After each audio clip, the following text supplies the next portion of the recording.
Welcome to week 2 of physics. This week we will be exploring chapter 6, momentum, chapter 7, energy, chapter 8, rotational motion, and chapter 9, gravity. Momentum. A few notes about momentum. All moving objects have what Newton called a quantity of motion. What is this quantity of motion? Today we refer to it as momentum. Momentum is a characteristic of a moving object that it is related to. In fact, looking at the slide, we can see that momentum of an object is the product of the mass times the velocity. The mass is given in kilograms, however, velocity is a vector that we learned in week 1. A vector has both a magnitude and a direction. We will also be exploring the concept of energy. As Albert Einstein in his research found, energy can neither be created nor destroyed. It can only be transferred from one kind to the other. Energy is also known as the ability to do work. There are many potential forms of energy. One such energy is kinetic energy. Another is potential energy. There's solar energy, there's electrical energy. But for the purposes of our course, we're going to define kinetic and potential energy. Prior to providing the formulas for each of these types of energy, it is important to understand that the unit of energy is a joule, which is named after James Prescott Joule. The symbol for a joule is given or denoted by a capital J. Regarding kinetic energy, the energy of motion, kinetic energy can be calculated in joules as half the mass times the velocity squared. Potential energy is the energy stored in an object and is measured by the amount of work done.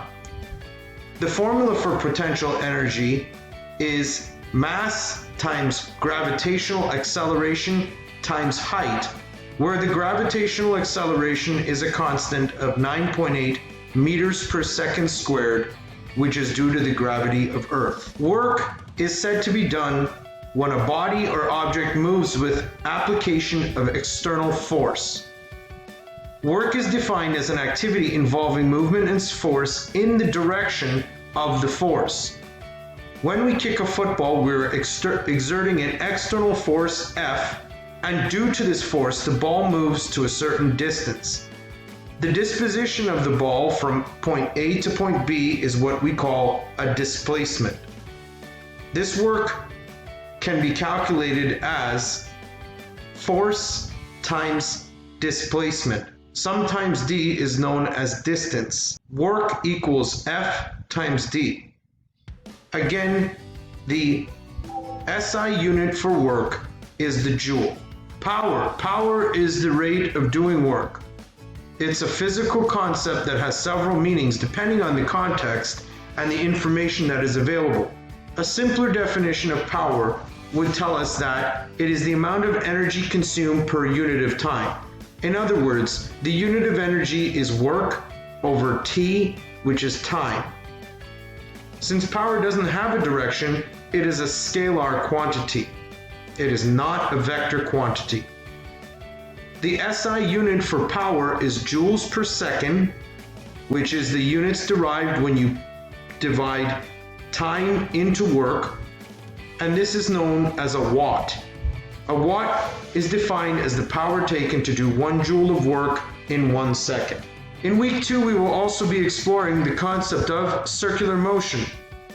The movement of a body following a circular path is referred to as circular motion. When a particle is moving in a circle, it must have acceleration acting towards the center, which is making it move around the center. Since this acceleration is perpendicular to the velocity of particle at every instant, it is only changing the direction of velocity and not the magnitude. That's why the motion is uniform, circular motion. We call this acceleration centripetal acceleration. or radial acceleration, and the force acting towards the center is called the centripetal force. Circular motion, in a common analogy, is the equivalent of having an object tied to a string. When this string is swung around, it is exhibiting centripetal acceleration and centripetal force towards the center. If you release the string, the object will continue on the vector velocity that it was initially held to with centripetal force, and will use the same acceleration until it experiences deacceleration to the point of zero. Rotational inertia is an interesting concept. The property of an object to resist changes in its rotational state of motion depends upon the mass of an object and the distribution of the mass around the axis of rotation. The greater the distance between an object's mass concentration and the axis, the greater the rotational inertia. It's very similar to the diagram that we are looking at to the right of our screen. A small bar with two weights located close to it is much easier to rotate. However, if the bar was made longer and the weights were pushed out towards the ends further from the first diagram, it becomes much more difficult and experiences greater rotational inertia. Torque. Torque is the measure of the force that can cause an object to rotate about an axis. Force is what causes an object to accelerate in linear kinematics. Similarly, torque is what causes an angular acceleration. Torque is simply the tendency of a force to turn or twist. A common example of torque is when you open a door. If you open the door by pushing close to the hinges, it takes a lot more torque to open the door. However, if you open the door further away from the hinges, it will require less torque to open the door. Torque can be either static or dynamic. Static torque is a torque that does not produce an angular acceleration. Examples of static torque are pedaling a cycle at a constant speed, or the drive shaft in a racing car accelerating from the start line.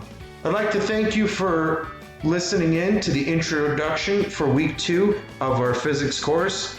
I hope we have a great learning experience and we're able to accomplish and learn much of the material from chapters 5 through 9.